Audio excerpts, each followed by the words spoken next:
प्रसूति तंत्र paper 1 part A से आज हम लोग पढ़ेंगे मेंस्ट्रुअल साइकिल। ठीक है, मेंस्ट्रुअल साइकिल के बारे में पढ़ेंगे। Menstrual cycle their regulation by endocrine glands, menarche, उन सब के बारे में हम लोग आज पढ़ेंगे। स्टार्ट करते हैं मेंस्ट्रुअल साइकिल। मेंस्ट्रुअल साइकिल क्या है? मंथली साइक्लिकल इवेंट जो हर मंथ में रिपीट होती रहती है उसे मेंस्ट्रुअल साइकिल कहते हैं। तो कैसे होता है? Cyclical event in which there is periodic shedding of uterine endometrium. हर महीने यूट्राइन की इंडोमेट्रियम क्या होती है? शेड होती रहती है। Followed by proliferation of in preparation of implantation. 2 work के लिए होता है। अगर इम्प्लांटेशन नहीं होता है तो वो इंडोमेट्रियम शेड हो जाती है, मेंसेस हो जाता है। ठीक है, तो मेनार्की किसे कहते हैं? मेनार्की कहते हैं beginning of menstrual cycle, first period. Menarche किसे कहेंगे? Beginning of menstrual cycle, first period, जब पीरियड स्टार्ट होता है। सबसे पहला पीरियड क्या है? मेनार्की है। अब हम लोग देखेंगे रेगुलेशन बाय एंडोक्राइन ग्लैंड। कौन कौन से हार्मोन्स की वजह से मेंस्ट्रुएशन होता है, ओवुलेशन होता है, कौन कौन से हार्मोन रेगुलेट करते हैं। ठीक है, तो सबसे पहले हाइपोथैलेमस जो मास्टरमाइंड है, hypothalamus GnRH gonadotropin releasing hormone क्या करता है? ये एंटीरियर पिट्यूटरी से 2 हार्मोन निकालता है। कौन कौन सा? FSH and LH. FSH follicle stimulating hormone, LH luteinizing hormone. तो एफएसएच स्टिमुलेटिंग हार्मोन कहाँ पे वर्क करता है? ये फॉलिकल के ग्रेनुलोसा सेल में रहता है। फॉलिकल, ये प्राइमरी ओसाइट, फॉलिकल के ऊपर ग्रेनुलोसा सेल होती है एंड देन उसके ऊपर थिका सेल होती है। ठीक है, थिका सेल, ग्रेनुलोसा सेल, अंदर प्राइमरी ओसाइट होता है। तो ग्रेनुलोसा सेल में क्या रहता है? एफएसएच कहाँ से निकलता है? ग्रेनुलोसा सेल से।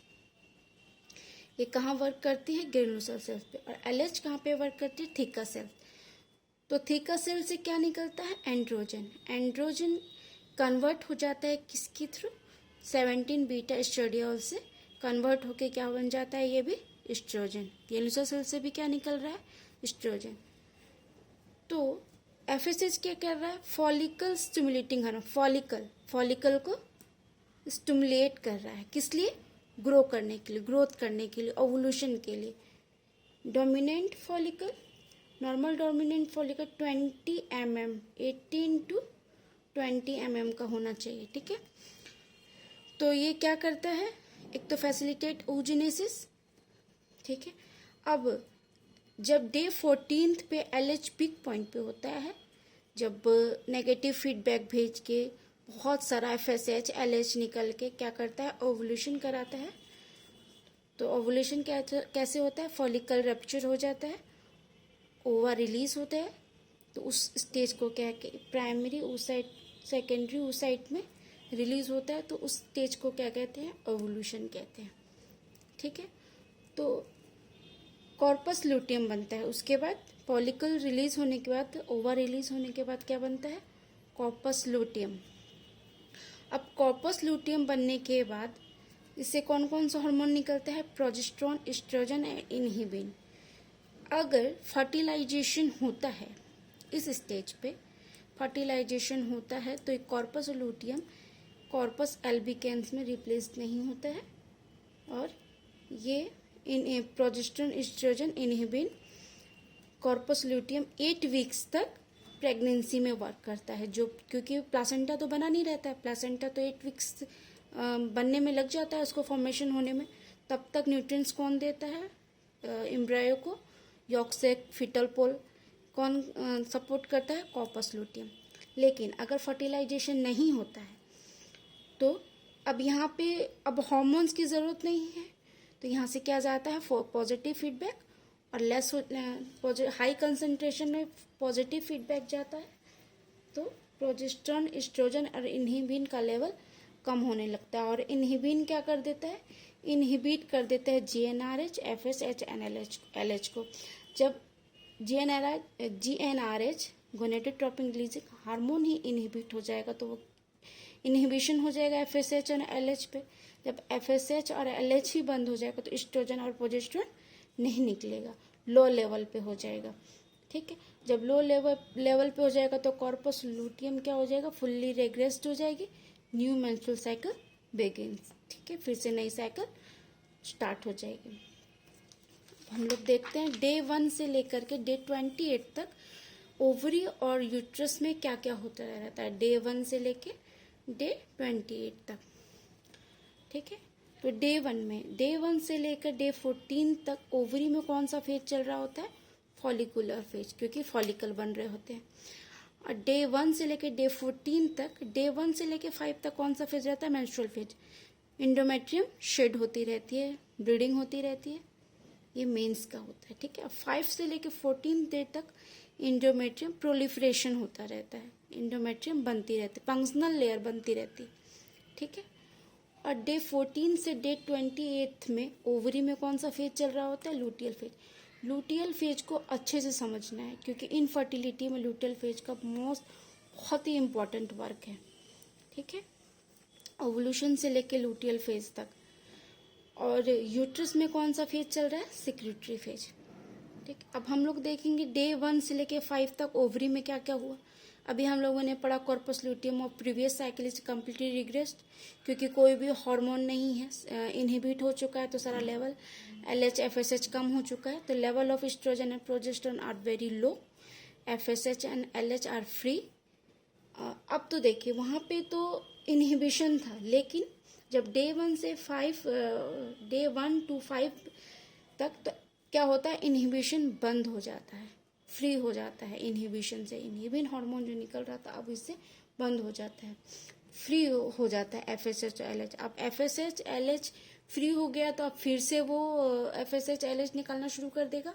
Several follicle begins to develop in the ovary. क्यों, अब FSH LH निकलना शुरू हो गया तो बहुत सारे फॉलिकल बनना शुरू हो गए ओवरी में। ठीक है, और यूट्रस में उस टाइम पे क्या हो रहा है, break of endometrium lining, bleeding occur, slough of bleeding हो रही है, slough of break of endometrium की जो लेयर है वो टूट के अब गिर रही है। ठीक है, जिसे ब्लीडिंग मेंसेस कहते हैं। ठीक है, अब डे 7 में क्या कर लिया जाता है, ओवरी में डे 7 में एक का सिलेक्शन कर लिया जाता है। 1 डोमिनेंट फॉलिकल इज सिलेक्टेड, कोई एक को सिलेक्ट कर लिया जाता है जिसको मैच्योर किया जाता है FSH LH द्वारा, एस्ट्रोजन प्रोजेस्टेरोन के थ्रू। ठीक है, डे 7 to 12 ओवरी में क्या हो गया, एस्ट्रोजन लेवल इंक्रीज हो गया, बताया था मैंने, एस्ट्रोजन लेवल बढ़ता जाता है इसकी वजह से, तो एस्ट्रोजन लेवल बढ़ता जा रहा है और LH भी इंक्रीज होता जा रहा है डे 7 to 12 तक। क्यों, फॉलिकल को मैच्योर करने के लिए। अब यूट्रस में क्या हो रहा है, proliferation of uterine endometrium, proliferate हो रही है इंडोमेट्रियम, यूट्रस की इंडोमेट्रियम लेयर, फंक्शनल लेयर। ठीक है, फंक्शनल लेयर हमेशा चेंज होती रहती है। ठीक, डे 13 में क्या, LH पीक पॉइंट पे चला जाता है। इट स्टिमुलेट, जब LH पीक पॉइंट पे रहता है, हायर लेवल पे रहता है, तब ये स्टिमुलेट करता है primary oocyte to complete meiosis first and secondary oocyte to reach meiosis second metaphase 2। तो प्राइमरी oocyte से सेकेंडरी oocyte निकलता है, secondary oocyte and first polar body. तो ये कैसे निकला, मेयोसिस फर्स्ट क्या है, मेयोसिस सेकेंड क्या है, मेटाफेज कैसे अरेस्ट हुआ, कैसे निकला, ये सारा ओवुलेशन जब पढ़ाएंगे बहुत अच्छे से बताएंगे उसमें ये कैसे कैसे होता है। ठीक है,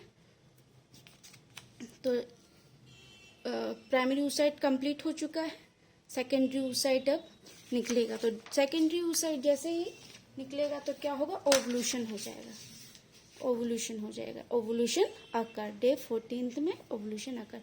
तो rupture of mature follicle and secondary oocyte is released from the ovary.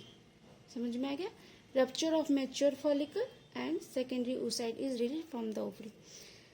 अब डे 15 to 25 में क्या होता है, formation of the corpus luteum under the effect of LH luteum, corpus luteum, L से लूटिनाइजिंग हार्मोन किस पे कम कर रहा है, कॉर्पस लूटियम। याद करने का भी तरीका है, LH कब वर्क करता है, कॉर्पस लूटियम, फॉलिकल से FSH, फॉलिकल स्टिमुलेटिंग हार्मोन। ठीक है, सिक्रीट्स क्या हो रहा है, progesterone and estrogen and inhibin.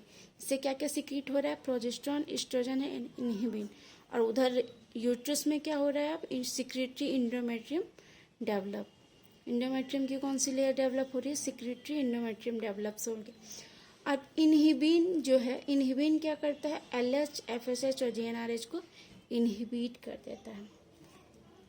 जब इसके इनहिबिशन होने पे corpus luteum begins to regress because LH level are too low, क्यों, क्योंकि वो इनहिबिट हो चुका है, इसकी वजह से ये रिग्रेस होनी शुरू हो जाती है दिस 26 to 28 डे पे। तो the end of day 28 corpus luteum is fully regressed, progesterone and estrogen levels decrease and new cycle begins. अब फिर से नई साइकिल शुरू हो जाएगी। तो ये हमारा हो गया पूरा मेंस्ट्रुअल साइकिल, कैसे कैसे डे 1 से लेके डे 28 पे ओवरी में क्या हुआ और यूट्रस में क्या हुआ, ये हम लोगों ने पढ़ा, और कौन कौन सा हार्मोन कब कब वर्क करता है और कैसे वर्क करता है। ठीक है, और आगे हम इसको शॉर्ट में पढ़ेंगे। ओवरी और यूट्रस में 2 फेज, ओवरियन साइकिल में क्या क्या हो गया है, development of follicle and ovulation. Uterine cycle में देखो 2, ये जो होती है फंक्शनल लेयर और ये होती है बेस। हम लोगों ने कट सेक्शन लिया है इंडोमेट्रियम का, तो ये तो बेस लेयर है, ये फंक्शनल लेयर है जो चेंज होती रहती है। ठीक है, तो यूट्राइन साइकिल में क्या क्या होगा, functional endometrium thickens and shades, thick होती जाएगी फिर बाद में शेड होती जाएगी, पहले बहुत अच्छे से थिक होगी लास्ट में शेड होगी। ये 2 काम है इसका यूट्रस का। और ओवरी का काम है डोमिनेंट फॉलिकल बनाना, मैच्योर ओवा बनाना और ओवुलेशन कराना। ठीक है, तो अब 28 डे का हम लोगों का साइकिल होता है। प्यूबर्टी, जब प्यूबर्टी स्टार्ट होती है तो सबसे पहले फर्स्ट पीरियड स्टार्ट जब होता है तो उसे क्या कहते हैं, मेनार्की। जब पीरियड स्टॉप होते हैं तो उसे क्या कहते हैं, मेनोपॉज। तो डे 1 से लेकर डे 14 तक डे 1 से लेकर डे 14 तक के बीच किस फेज को हम लोग क्या बोलेंगे, फॉलिकुलर फेज, प्री ओवुलेटरी। मतलब ओवुलेशन कब हुआ है, 14th डे पे, तो उसको प्री ओवुलेटरी कहेंगे। फॉलिकुलर फेज, इसमें क्या क्या होता है, मेंस्ट्रुएशन हुआ और क्या हुआ, यूट्रस में प्रोलिफरेशन हुआ, मेंस्ट्रुएशन और प्रोलिफरेशन। अब आ जाता है डे 14th से लेके डे 28 तक।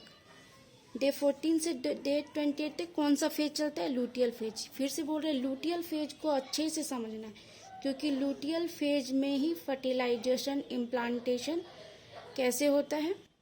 अगर लुटियल फेज में ही एबनॉर्मलिटी होगी तो फर्टिलाइजेशन या ओवुलेशन ही नहीं होगा। मान लीजिए ओवा बन रहा है, डोमिनेंट फॉलिकल बन रहा है लेकिन रप्चर नहीं हो रहा है, किसकी वजह से, लुटियल फेज डिफेक्ट की वजह से। ठीक है, और या फिर डोमिनेंट फॉलिकल बन ही नहीं रहा है, तो ये सब केस आ जाएगा इनफर्टिलिटी में। तो ये उसमें बहुत अच्छे से पढ़ना है, इसमें समझ लेना है कि कौन कौन सा हार्मोन कब वर्क कर रहा है। ठीक है, तो ये समझ में आ गया। तो एज क्या हो जाती है, स्टार्टिंग मेंसेस के 11 to 13 ईयर्स नॉर्मल, अब 16 ईयर्स तक नॉर्मल एज लिया जाता है। ठीक है, मेनोपॉज को 45 to 52 ईयर्स तक लिया जाता है। ठीक है, अब आ जाते हैं फॉलिकुलर फेज में भी हम लोगों ने पढ़ा, हाइपोथैलेमस से FSH और LH निकलता है, जो फॉलिकल के ये ग्रेनुलोसा सेल से और थीका सेल से क्या होता है, ये हो गया primary oocyte granulosa cell, outer layer जो होगी थीका सेल्स। तो FSH और LH निकलता रहता है। FSH और LH इस फॉलिकल पे वर्क करता है। डे 10 पे क्या वर्क होता रहता है, एस्ट्रोजन निकलता रहता है। LH से एंड्रोजन निकलता है जो कन्वर्ट हो जाता है 17 बीटा एस्ट्रोडियल से एस्ट्रोजन बन जाता है। बहुत सारा फॉलिकल निकलता है, फॉलिकल ग्रोथ होता है डे 10 से लेके डे 14 तक। ठीक है, ताकि ग्रोथ हो सके, फॉलिकल मेच्योर हो सके। अब डे 10 से लेके डे 14 तक अभी बहुत सारा FSH और LH निकल रहा है ओवा को मैच्योर करने के लिए। तो before 1 to 2 days before ovulation क्या होता है, release of the oocyte, estrogen भी पॉजिटिव फीडबैक देगी, मोर FSH मोर LH निकलेगा। और before 1 to 2 days before ovulation क्या हो जाता है, जब रिलीज ऑफ द oocyte तो क्या होगा, ये फॉलिकल रप्चर होगा और ओवुलेशन होगा। ठीक है, ovarian follicle rupture and ovulation. ठीक है, अब ये ओवुलेशन हो गया, तो ये किस में हुआ, ओवरी में। अब मेंस्ट्रुअल फेज में अब यूट्रस में आ जाते हैं। डे 1 to 5 डेज में क्या होती रहती है, फंक्शनल लेयर शेड होती रहती है। अब मेंस्ट्रुअल पीरियड स्टार्ट होता है डे 1 से लेके डे 5 तक। अब प्रोलिफरेटिव फेज में क्या होता है, थिकनिंग ऑफ इंडोमेट्रियम। इंडोमेट्रियम की लेयर मोटी होती जाती है, ग्रोथ हो जाता है इंडोमेट्रियल ग्लैंड्स का। ठीक है, और इमरजेंस ऑफ स्पाइरल आर्टरीज, ठीक है, ग्रो करती रहती हैं।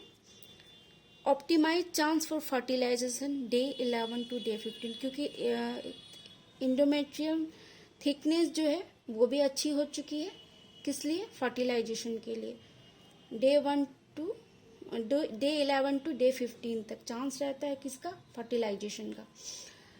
और सर्वाइकल म्यूकस जो है मोर हॉस्पिटेबल फॉर स्पर्म, कि स्पर्म जब आए तो उसको कोई दिक्कत ना हो, वो आराम से आकर के फर्टिलाइज कर सके। ठीक है, अब आगे पढ़ेंगे, ये तो हम लोगों ने पढ़ लिया है फॉलिकुलर फेज। अब हम लोग आगे पढ़ेंगे, अब ये तो हो गया प्रोलिफरेटिव फेज 14 डे तक। ओवुलेशन भी हम लोगों ने पढ़ लिया, 14 डे तक क्या होगा, यूट्रस में भी 14 डे तक क्या हुआ, प्रोलिफरेटिव फेज चला। अब आ जाएगा फॉलोइंग ओवुलेशन। ओवुलेशन के थ्रू क्या क्या होता है, क्या हो गया, जब ये रप्चर होके ओवुलेशन हुआ, ओवुलेशन होने के बाद सेकेंडरी oocyte रिलीज हुआ, तब क्या बनता है, corpus luteum. Corpus luteum, luteum phase. अब क्या आ गया है, डे 14 से डे 28 तक कौन सा फेज है, कॉर्पस लूटियल फेज है। लूटियल फेज में क्या बना, कॉर्पस लूटियम। अब थीका सेल और ग्रेनुलोसा सेल से क्या निकला, प्रोजेस्टेरॉन। प्रोजेस्टेरॉन क्या करता है, नेगेटिव फीडबैक भेजता है, कौन, इनहिबिन। ये 3 चीज निकालता है, progesterone, estrogen and inhibin. Inhibin क्या करता है, नेगेटिव फीडबैक भेजता है, और LH लो हो जाता है, FSH लो हो जाता है, एस्ट्रोजन लो हो जाता है। LH जब लो हो जाता है तो increase activity of P450 SCC, cholesterol, pregnenolone, activate progesterone, estrogen decrease. कौन करता है, ये इसकी वजह से होता है ये hormone, increase activity of P450 SCC। ठीक है, और endometrium receptive to implantation of fertilised gametes. उस टाइम पे जो इंडोमेट्रियम की लेयर है वो इम्प्लांटेशन के लिए एकदम तैयार रहती है, कि कोई फर्टिलाइज्ड गैमेट आए और इम्प्लांट हो जाए। उस टाइम एकदम परफेक्ट बनी रहती है इम्प्लांटेशन के लिए, सिक्रेटरी फेज में। ठीक है, अब कॉर्पस लूटियम बना, उससे ये हार्मोन निकला जिससे FSH और LH इनहिबिट हो चुका है। अब कोई हार्मोन नहीं निकल रहा है, सारा हार्मोन डाउन डाउन डाउन हो चुका है। अब यूट्रस में क्या हो रहा है, ये तो ओवुलेशन में, ओवरी में हुआ, आफ्टर ओवुलेशन। अब यूट्रस में क्या हुआ, सेक्रेटरी फेज में जा रहा है। सेक्रेटरी फेज में क्या क्या हुआ, spiral artery grow longer, uterine gland secretes more mucus. ठीक है, यूट्राइन ग्लैंड क्या कर रहा है, secrete more mucus. After day 15 luteal phase में क्या होता है, जब कॉर्पस लूटियम अगर फर्टिलाइजेशन नहीं होता है तो कॉर्पस लूटियम किस में रिप्लेस्ड हो जाता है, कॉर्पस एल्बिकेंस में। कॉर्पस एल्बिकेंस में रिप्लेस्ड होते ही अब कोई भी हार्मोन सिक्रेट नहीं होता है, सबका लेवल एकदम लो रहता है, estrogen progesterone at lowest point पे। जैसे ही लो होगा तो क्या होगा, spiral artery collapse, functional layer sloughs off, जो फंक्शनल लेयर बनी थी इंडोमेट्रियम की वो स्लग्स ऑफ ब्रेक ऑफ, टूटने लगेगी और मेंस्ट्रुएशन हो जाएगा और न्यू मेंस्ट्रुअल साइकिल स्टार्ट हो जाएगी। ठीक है, अब हम लोग देखेंगे ओवरी में क्या था। ओवरी में फॉलिकुलर फेज और लूटियल फेज। ठीक है, डे 14 पे क्या था, ओवुलेशन। डे 14 पे ओवुलेशन ड्यू टू एस्ट्रोजन और इंड्यूस्ड LH सर्च। जब LH सर्च या पीक पॉइंट पे रहता है तो ओवुलेशन होता है एस्ट्रोजन और LH की वजह से, ठीक है। और लूटियल फेज में क्या निकलता है, progesterone, always 14 days before menses. ये लूटियल फेज जो है वो कभी नहीं बदलता है। कब होता है ये ओवुलेशन, कब होगा, ऑलवेज 14 डेज बिफोर मेंसेस। चाहे वो साइकिल 40 दिन की हो, चाहे वो साइकिल 50 दिन की हो, या चाहे वो साइकिल 35 दिन की हो, 14 डे को माइनस करेंगे जब मेंस आता है। अगर मेंस 10 को आ रहा है तो उसमें 14 दिन हम माइनस कर देंगे, 14th डे हम माइनस कर देंगे, तो 26 को ओवुलेशन होगा। लेकिन फॉलिकुलर फेज जो है लेंथ कैन वेरी, ये वेरी करती रहती है। अगर 28 डेज का साइकिल है तो ये 14th डे में ही होगी। अगर ये साइकिल 35 डेज का है तो ये -14th, अगर 14th हम माइनस कर देंगे तो ये 19 डेज पे होगी। ये फॉलिकुलर फेज कितने दिन का हो जाएगा, 19 डेज का हो जाएगा, ठीक है। यूट्रस में हम लोगों को